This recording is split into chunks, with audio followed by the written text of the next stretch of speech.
Assalomu alaykum, hurmatli tinglovchilar. Bugungi amaliy mashg'ulotimiz mavzusi tabiiy materiallardan amaliy darslarni tashkil etish metodikasi. Rejalarimiz bilan tanishtiradigan bo'lsam, birinchi reja tabiiy materiallarni to'plash va ishga tayyorlash. Ikkinchi reja tabiiy materiallardan barglar, somon qalamchalari, yong'oq po'choqlari, patlar, o'simlik urug'lari va boshqa materiallar, applikatsiyalar va o'yinchoqlar yasash texnologiyasi. Uchinchi rejamiz tabiiy materiallar bilan ishlashga oid joyini tanlash va o'rnatish talablari.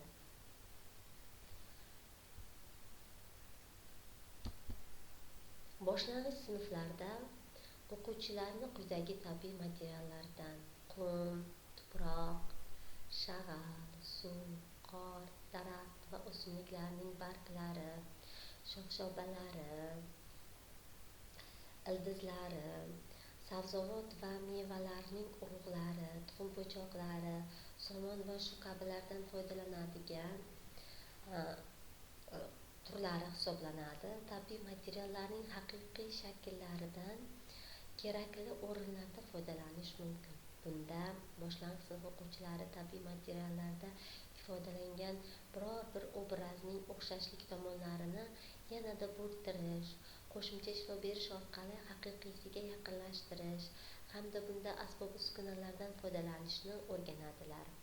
Tabiiy materiallar bilan ishlash o'quvchilarning tasavvurini, ijodiy qobiliyatini o'stirish bilan birga u yoki bu tabiiy shakllarni o'zaro biriktirish orqali o'ziga xos bo'lgan qiziqarli o'yinchoqlar va shu kabilarni tuza olish malakasini ham rivojlantirib boradi.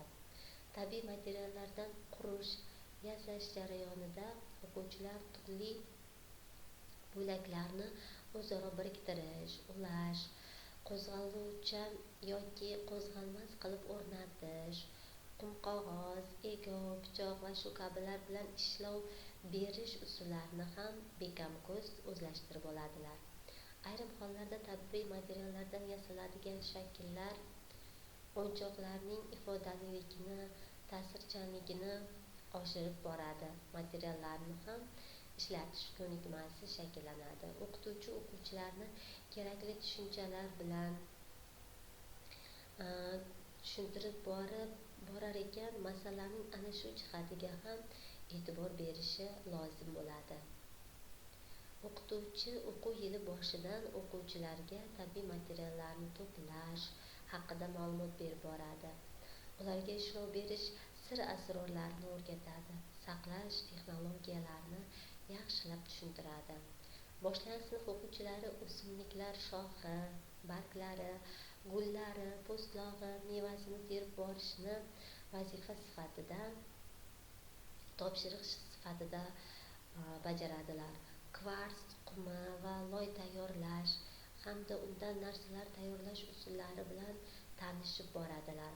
Tushuntirish ishida o'qituvchi mamlakatimizda tabiatni qo'riqlash to'g'risida qonun mavjudligini, bu qonunda belgilangan talablarni albatta bajarish shartligi va unga ko'ra tabiiy boyliklarga ehtiyotkorona munosabatda bo'lishni talab etishni aytib o'tishi ahamiyatlidir.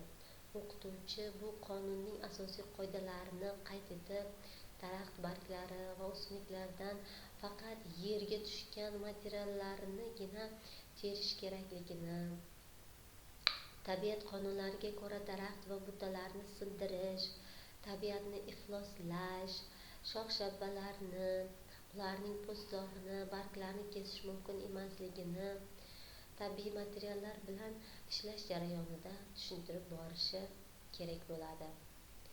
O'simliklarni to'plashda gazeta, gerbariy papkasi, qaychi, paxta kerak bo'ladi. Gazeta daftarsimon taxlanib, orasiga materiallar tartib bilan joylanadi. Quritib olishga mo'ljallangan o'simliklardan har qanday namlikdan xoli bo'lishi kerak. Aks holda o'simlik quritilganda unda dog'larning izi qolib ketishi mumkin. Quritilayotgan o'simliklarning tabiiy rangini asrab qolishning eng muhim sharti ularni shamol o'tib turadigan joyda, yiltizakda, quyosh nurida tez quritib olish kerakdir. O'simliklarni quritish 3 sutkadan oshmasligi kerak. Gerbariy ramkalarida quritish. Gerbariy ramkalarida quritilgan o'simliklarning ko'pchiligi o'zining tabiiy rangini saqlab qoladi. Bunda o'simlik yumshoq qog'oz yoki gazeta orasiga solib qo'yiladi. Har bir varaq qog'oz va o'simlik o'rtasiga yana bir necha qavat qog'oz yoki gazeta qo'yiladi, chunki quritilayotgan o'simlik o'zida namlik chiqaradi. Shundan so'ng papka ikkita to'rsimon ramka o'rtasiga qo'yilib quritish davom ettiriladi. Agarda havo harorati kechqurun va kechasi juda pasayib ketadigan bo'lsa, issiq va quruq joyga olib quritish davom ettirilishi mumkin. Mana bu rasmda bu gerbariy tayyorlash usullaridan biri ko'rsatilgan. Bu rasmda esa gerbariy uchun foydalaniladigan barg turlari, mana bu eman, archa, terak va shu kabi ko'plab o'simliklarning barglari, tabiiy materiallari ko'rsatib o'tilgan. Pressda quritish usuli ham mavjud. Pressda quritish orasiga o'simlik solingan qog'oz gerbariy papkasi o'rniga ikkita faner listlar o'rtasiga joylanib, og'ir narsa bostirib qo'yiladi. Og'irlik pressga qancha o'simlik joylashtirilganiga bog'liq bo'ladi. Mayda, nozik o'simliklar kam og'irlikni va quritish uchun kamroq vaqtni talab qiladi. 2-3 soatdan so'ng qog'oz almashtiriladi. Quritish esa shu usulda davom ettiriladi. Issiq dazmol bilan quritish usuli ham keng tarqalgan usullardan biridir. Issiq dazmol bilan odatda barglar, poyalar, maysalar quritiladi. Qavat-qavat gazeta yoki yumshoq qog'oz orasiga o'simlikni qo'yib, ustidan dazmol yurgiziladi. So'ngra ustki qavatidagi gazetani olib, quritilayotgan o'simlik shamollatiladi va quruq joyga olib qo'yiladi. So'ngra gazeta yopib, yana dazmollanadi. O'simlik 2-3 minutda quriydi va u o'zining tabiiy rangini yo'qotmaydi. Agarda quritilgan o'simlik o'zining tana shaklini ushlab tursa, u yaxshi quritilgan hisoblanadi. Agarda issiq dazmol bilan quritilgandan so'ng o'simlik bargi maydalanib ketsa, demak u ortiqcha quritib yuborilgan hisoblanadi. Barglar o'yinchoqlarni yasashda qiziqarli va kerakli qo'shimcha material hisoblanadi. Ular turli shakl va ranglarda bo'lishi mumkin. Eman daraxtlarining yirik barglarini bolalar kemalarga yelkan sifatida ishlatishadi. Barglardan kapalak qanotlari, baliq suzgichlarini va o'yinchoqlar g'udda va bargdan yasatiladi. Yasashda qo'llash mumkin bo'ladi. Barglarni kuzda ular chiroyli bo'lganida terish tavsiya etiladi. Darsda foydalaniladigan tabiiy materiallar o'qituvchi rahbarligida ekskursiya jarayonida to'planadi.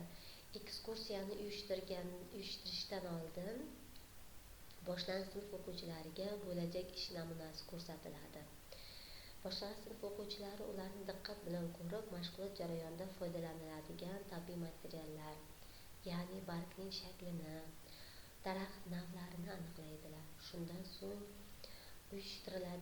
tashkil etiladigan ekskursiya rejasi tuziladi.